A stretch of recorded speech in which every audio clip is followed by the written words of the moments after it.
Hey, it's Mother Funny Time with Andie and Angie. 2 cousins, 8 kids, 1 grandkid, 2 states. And a whole lot of fun.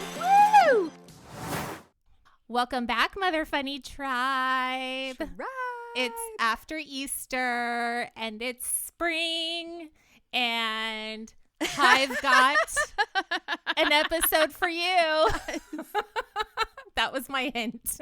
I was going to say, for you. I hope you're hopping a good day, which isn't as good as yours, but, since Easter was yesterday. Yeah. That was fair.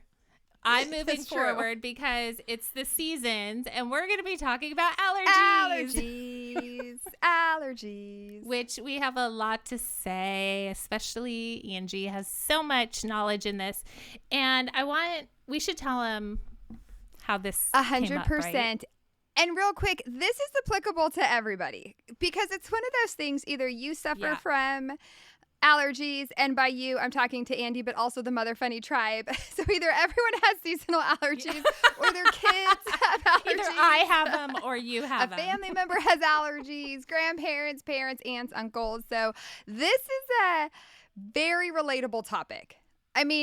Especially during the springtime when everything is blooming and there's pollen and, like she said, 'tis the season for allergies. So we were going to podcast about something else, everyone, and we were all set up to podcast yesterday, but then Andie had a special surprise, which meant that we had to be flexible, and like we talk about, we make plans, but then also our plans change all the time. We even podcasted about that. So Andie, what happened yesterday right before we were about to podcast? Right before we were about to podcast, I was like, and I just took my grandson, like my daughter just dropped him off. She left.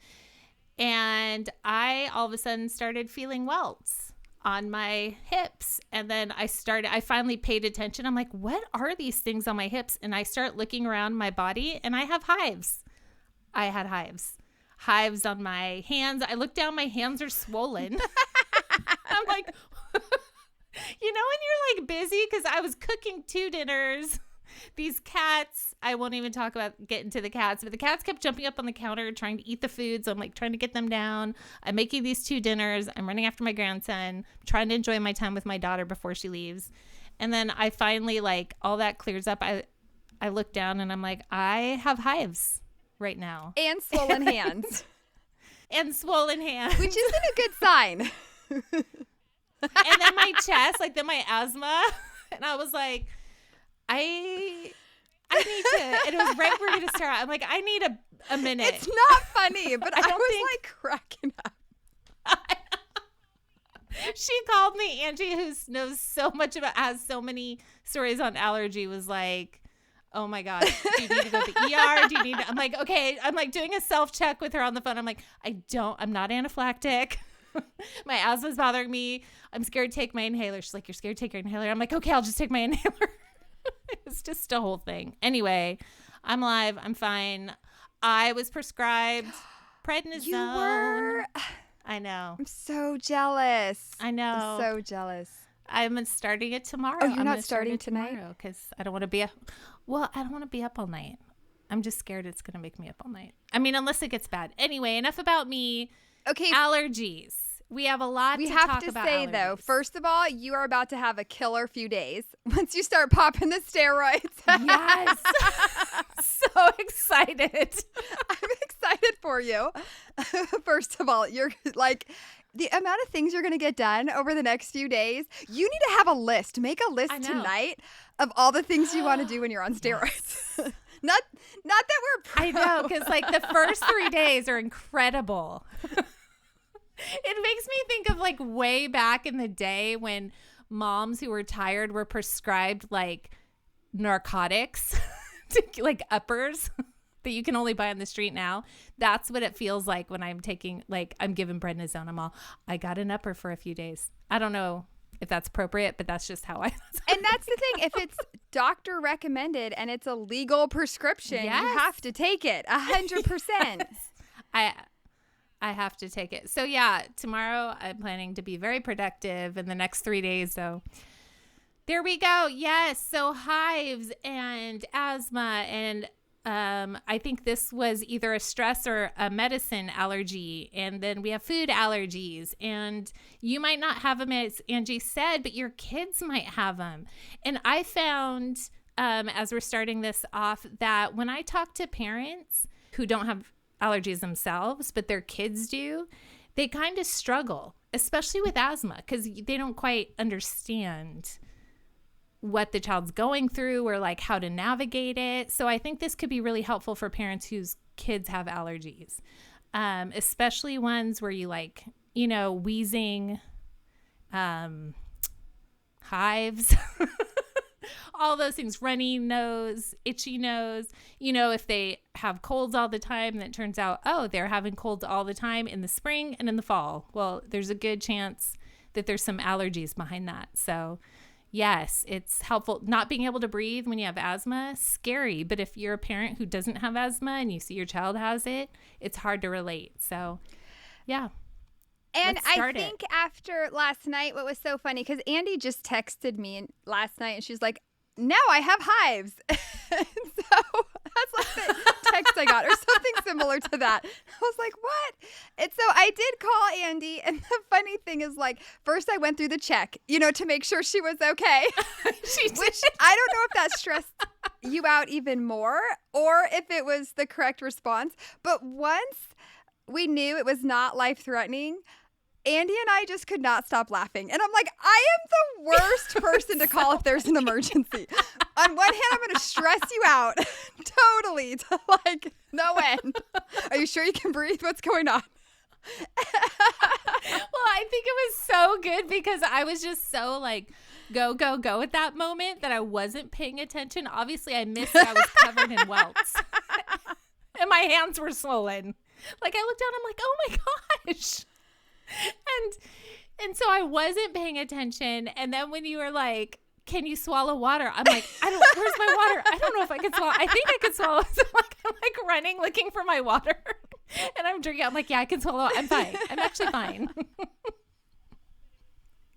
But it was hilarious because we had to do it. She did the whole step by step. And I actually felt better, much better after I talked to you. I laughed so hard. Because then it was so funny because it was the timing of the hives and the fact that you didn't realize it. But I think that's part of being a mom is that you are so busy living life and getting things done. And, you know, if you have a checklist, whether you're on prednisone or not, like you're checking those boxes.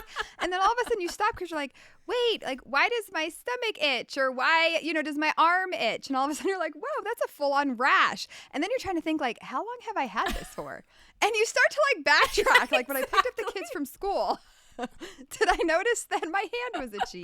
It's so funny, but that's how focused moms are on their children and their life and their schedule and what's going on around them that so many moms don't stop to, like, check in with themselves or to notice that, like, their hands are swelled and maybe, like, take off that wedding ring in case it swells up too much. For real. And then here's the thing. Allergy meds make you tired for the most part. Now, I know everyone reacts differently, but like I remember when I was a young mom, the first time I really broke out with hives for a while was when I was pregnant with my second 23 years ago. He's almost 23. And I had to take Benadryl. And I'm home watching a child. I'm exhausted and I take Benadryl and I just like start falling asleep. And I had to call Chris, who's at work, and be like, I'm so sorry, but I cannot stay awake. Can you come on? He had to come home for like an hour just so that I could sleep off the Benadryl. But that made it so tricky. Like, you can't take these meds that will knock you out while you're taking care of kids if you don't have backup. So it's a whole thing. That's exactly it. And some of the allergy medication, obviously Benadryl does, makes most people tired. For Tegan, it makes her wild. like she gets so much energy after Benadryl that it's the point of like, do we have to give her the Benadryl? Like we know it's like crack for her. She's like this crazy wild child on Benadryl. But yeah, or like a lot of people get prescribed Zyrtec. And a lot of kids get prescribed Zyrtec, but that actually makes my kids super tired. Even if they take it at night, like they'll sleep through the night fine, but even when they wake up and as they go through the next day, like they're still exhausted. So even though Zyrtec is one of the absolute best allergy medications, like my kids are so groggy and so tired, so they actually can't take it because it affects them even into the next day, which that's how some people are, but then other people aren't like that. So you just don't know what's going to affect you and how it's going to work. I know for myself, Zyrtec knocks me out, and I've taken it every night, and I think that's why my hives are under control because I've been on allergy meds. But I know people who can pop it middle of the day, never feel a thing. So, yeah. Claritin, I think we can all agree, Claritin doesn't really work anymore. I'm sorry if you work for Claritin, but everybody who has allergies, Claritin doesn't work for you anymore. You can build Zyrtec is good. A tolerance to Claritin. That's what I think happens. Everybody starts with Claritin, or at least they did. I don't know how it is now, but back on my journey, everybody started with Claritin as soon as it became over the counter. And then we all were like, it doesn't work anymore. And so we went to Zyrtec, and that seems to still work. Except for I have hives, so riddle me that. And then Zysol. I've never tried it. That's what my kids take. And Zysol is great. You can get in the pill form, and it's super small, or like the liquid form. But my kids have been okay on Zysol. And they don't take it year round. It's just a few of them, and it's more of like during allergy season, during the spring, or which is super random, and people don't expect this. But like in Texas, the weather changes. And it can be extreme. Like it can all of a sudden be 30 degrees higher one day and then the next day it drops 30 degrees. Or, it can be freezing and then by the end of the week it's 80 degrees. I mean, Texas weather, like especially in the winter, is super random. And so that actually triggers asthma symptoms and allergies. And it's like, but nothing's blooming. Everything is dormant. Why are you having allergy Everything's issues? dead. It doesn't make sense. It's so true. And I think the dryness, the humidity and the dryness, like especially if you have asthma, like when things are dry, some people do well in dry if they have asthma. Some people do really well if there's humidity. So like if you're like in a heater, like if it's cold and your house has a heater running and then you can't breathe, it's probably dry is not good for you. I know my son once had like a whooping cough thing and his chest closed. And in the past we would do steam to open it up, but the steam made it worse and he couldn't breathe. And I found out later at the ER that they said you need cold and you have to like put their face in the freezer. So kids are different. It's hard to know. It's hard to navigate. And I can't imagine how to navigate it if you had never had allergies or knew what to look for. Yeah, exactly. And tip or trick, if your child has croup and they're coughing a lot, especially at night, that's what you're supposed to do is open up the freezer and stand by it. So that way the cold air, they breathe in the cold air and that's supposed to help with the croup cough. So apparently that works. And why is the croup always when middle it of the starts? night? When you least expect it. It's always it's like 4 a.m. The ways they know it's croup. They're like 3 years old, about 4 a.m. Your kid's going to get croup. It's just going to happen. I don't know what to tell you. It's so weird. Like, okay, this is not a croup conversation, but the first time Tegan got croup, I didn't know what it was, but it was this crazy weird cough. And I literally took her to the doctor and I was like, this is the sound I heard on the monitor. And like, I made the sound and she was like, yeah, that's croup. It was so weird. I was like, I don't know what is going on. This is what happened in the middle of the night. And I was like, what is this on the monitor? But yeah, especially like you're saying for parents who maybe don't have allergies or don't have asthma, for them to be extra sympathetic, because what can happen, especially in children, as they're trying to communicate and verbalize and explain their symptoms, especially if it can be asthma related or like allergy induced asthma, they maybe don't have all the vocabulary or they can't fully describe it. And it can, like when you are struggling to breathe or when it's like that tightness and kids maybe are struggling to explain that tightness, then kids can end up having some anxiety because they're struggling to breathe and now they're worried and they don't know how to fix it and they don't know how to communicate it. And it can just really, then it makes it worse. And the parents are like, how do I help you? What do I do? So they just take them to the doctor, and that's what helps, I think, the child, obviously, because then they get diagnosed appropriately.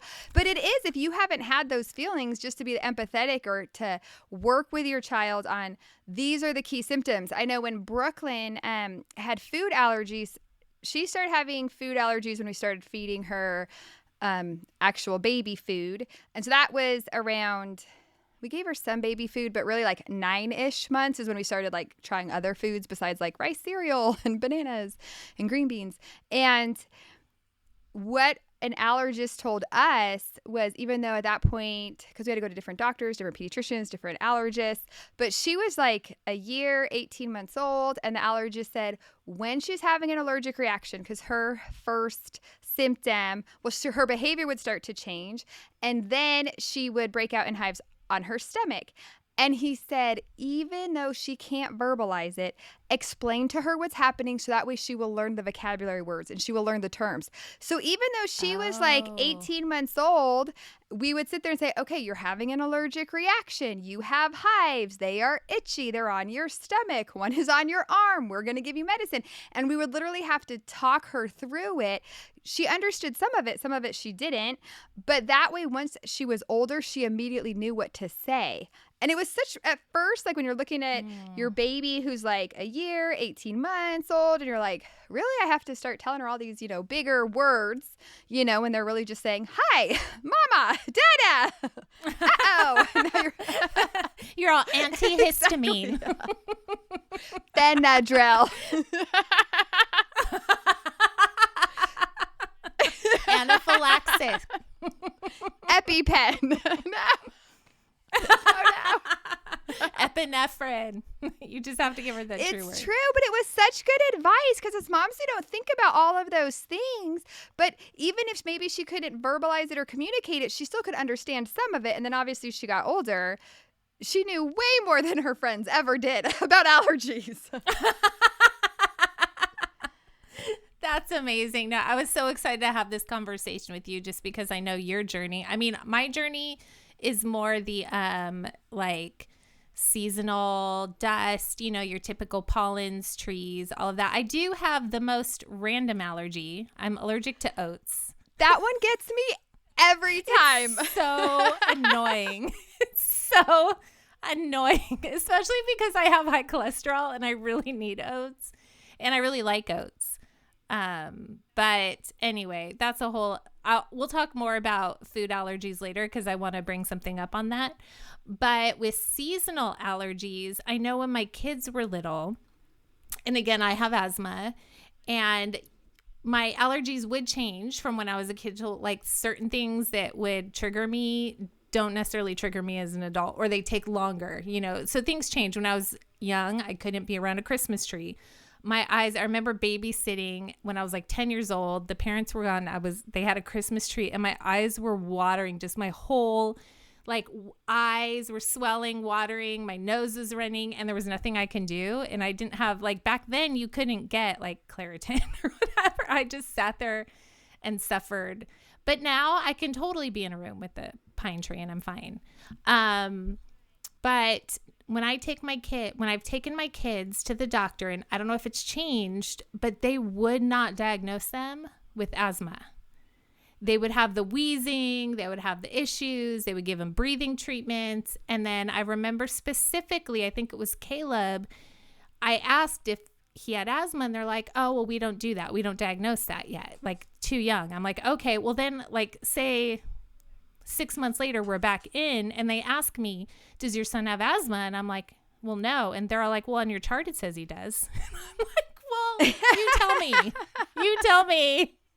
I would love to know. I thought we weren't diagnosing, but I would love to diagnose. They would say asthma symptoms for a while when they're younger.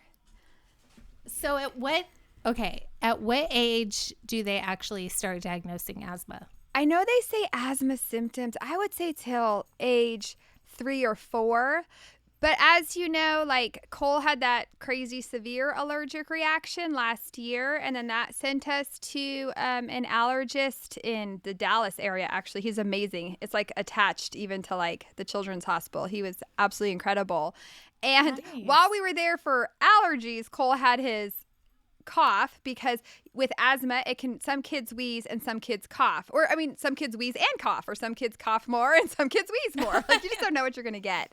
And he was coughing, and I mean, the allergist and asthma doctor, he was like, okay, I know he's here for allergies, but here's the deal. Your kid has asthma. And he wrote this full report about Cole having asthma, because he did listen to his lungs. He could hear the cough.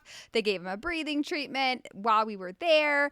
It was absolutely incredible and super helpful. So I think it kind of depends what pediatrician you're at. I know in California, they were really resistant to diagnose like Brooklyn with asthma, but also like once Brooklyn got the diagnosis of asthma with Tegan, then it was like, oh, well, her sister has asthma, so most likely she does. So they would just say asthma symptoms, and I don't know the exact time or that date, but I do know having a sibling kind of, I think Tegan got the diagnosis earlier, plus we were in Texas.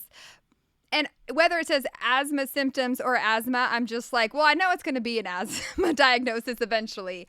But I was really surprised with the allergist/asthma doctor just saying, hey, here's the full report. He's like, if your pediatrician ever has any questions, have him call me. I mean, he went above and beyond. And then that way I could just take it to the pediatrician and be like, here you go. I went for allergies, came back with an asthma diagnosis. Maybe that's the key. You have to see the allergist, because to this day, my kids never had a doctor say, oh, you have asthma. I would just be, but they got breathing treatments. I know 100% Caleb has it. Shiloh gets exercise-induced asthma, so it's not as bad. But because I'm asthmatic, I could tell. But I would always be like, they have asthma, just so you know. And they're like, okay. Like, they don't argue with me on it. But yeah, it was hard. It was hard to get that diagnosis over here. But breathing treatments, like, are amazing for opening the little nebulizers. It's hard when they're little to like get them to be able to breathe it in. They give those little masks and stuff. But if you see your child and they're coughing and they're just red, like their face is red, get that breathing treatment, or at least work towards that, because that means that when you're trying to breathe, it just takes so much effort that your face is like just red, like we are straining so hard, that's straining to breathe. So it's just not very comfortable. I remember Brooklyn she was 9 months old and she had RSV, but she was struggling. We didn't know she had RSV. She was struggling to breathe. She had a cough. She was sick. So we ended up taking her to the ER. And that's when she had her very first breathing treatment. It was interesting because we did the nebulizer, and the nurse was there helping us through it, and she took the medicine. And I remember after, it really made a huge difference. And the nurse told me at the time, make sure you tell your pediatrician everything that happened, and make sure you tell them that albuterol helped and that she needed this breathing treatment. And this is why. And he really walked me through it. So that way, again, I could go to the pediatrician, say, this is what happened. And it really did help. And I think that was another way to show the pediatrician, this is the medication she needs to be on, or at that time, anytime she would get sick.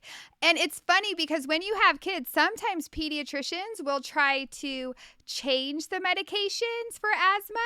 But honestly, once you find what works, stick with it. I'm not a doctor by any means, but for us, we should have prefaced. I mean, everybody knows our credentials. And it was actually Grandma Hadfield years ago who told me, if ever you find a medication and it works, make sure you tell your doctor and always stick to that medication. And we're talking about, Claritin works and then Claritin stops working or whatever. But for some reason with asthma medications, pediatricians might want to try and throw in this one or change this or whatever. But and this is more for people who are taking asthma medication or children who are taking asthma medication as needed. Maybe not on that regular daily basis. Yeah. But there's been times when pediatricians have said, want to try this or want to try that for your children? I'm like, no, if I know this works and this is going to help them breathe, we're going to stick with what works. That's a good point. Stick to what works. Yeah. I don't know the whole world of if your child needs to be on asthma daily. I know people who have severe. So we're just kind of talking about the asthma, the allergy related asthma and such. So it's a scary world. well, I don't know if it's scary, but it's just a world you have to navigate. So moms, hang in there. If you have allergy symptoms, please take your allergy meds or take a moment to make sure you can swallow your water. Okay, real quick, let me tell you why I said that, though, because that was one thing. I know why you said it. Tell everyone. I know why. It's to make sure that your throat is still open. So when you have children and they're saying like, my throat is scratchy, or maybe you don't fully know what's happening, if you have them drink something and they can swallow it, it makes sure that, okay, your throat is still open. We're not going into like full anaphylaxis. But if they try to drink water and they spit it out or they can't swallow it, that is a very serious sign. Allergies and navigate not only allergies, but intolerances. Because I think it's a new world with that, and there's so much more coming out, and we're not going to fix anything, but we just want to tell you our stories and our opinions. That's what I want to say. Angie has a lot to say about it, I know, because she's well versed. But okay, till next time, like us, share us, rate us in the app store. Tell a friend. Bye. Tell a friend. Especially if they have asthma, tell them. Or if they're kids allergies. Okay. Or allergies, yeah. And it's the fall or spring. Okay, that's it. Okay, bye. We're done. All right, that's all we have time for today. We got to wrap it up, unfortunately. But just remember, you might think you're doing just okay, but we think you're doing really great. Thanks for hanging out with us today. We hope you have a great Mother Funny day. Please like and share our podcast. But please don't tell our moms.